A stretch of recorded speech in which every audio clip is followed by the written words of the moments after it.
Welcome. Hey Science Nuts, and welcome to the Spanner Lab. I'm Sashington Spanner, and today I'll be reviewing Cell Singularity. I'm a science communicator, and as such I will be reviewing it with this in mind. Cell Singularity, subtitle Evolution Never Ends, is a free-to-play evolution simulator released by Computer Lunch. I love teaching people about science, and I love games that do that for me. In order to work out if Cell Singularity is any good as a science game, I'm going to rate it in 4 key categories. 1. Is it factually accurate?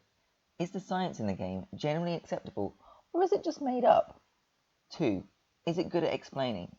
Could someone learn something from this game? 3. Does it look good?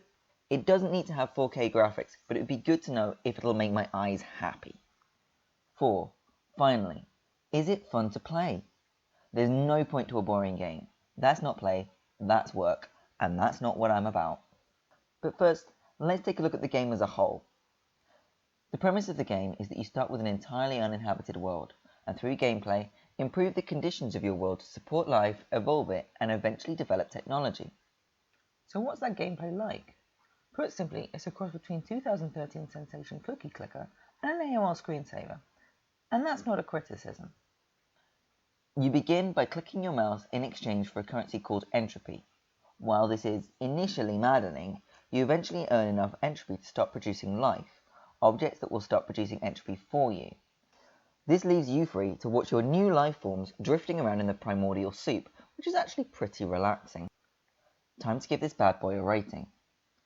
Accuracy. I'm going to give Cell Singularity a 4 out of 5. With every upgrade and achievement comes a factual snippet, and by and large, these are on the money. My only concern is really the order in which the upgrade tree is arranged. For example, the entire reproduction branch is entirely optional, which I'm sure you can see is a problem. DNA is also classed as a form of life, but primates, curiously, aren't. Next, is it good at explaining? Well, it's not bad. Absorbing information from the game relies for the most part on reading rather than gameplay, and that doesn't work for everyone. But the information is clearly displayed, and you can click on an item in the upgrade tree to find out more about it, which is nice. So I'm going to give it 3 out of 5 stars. Next, looks. I really like the look of this game. It's getting a solid 5 out of 5. There's something absolutely joy-inspiring about seeing a bunch of fish explode outwards from a point, or watching tetrapods skittering about. The colours are bright, the critters are friendly, and the menus are super easy to navigate. Last, but certainly not least, is it fun? Well, in theory, I like listening to podcasts. In practice, I like putting podcasts on, then immediately getting distracted. This game gives my eyes and hands something to do, while my ears and my brain are busy consuming these delicious audio delights.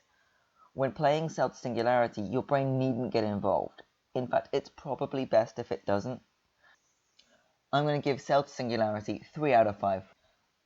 Overall, that gives Cell Singularity a score of 3 3/4 stars. Maybe you've played the game and would like to share your experiences in the comments below. Or maybe you've had experience using it in an educational setting. I'd love to hear how that went. As ever, please like and subscribe. If you enjoyed, check out my other videos, and hopefully I'll be back with another review very soon.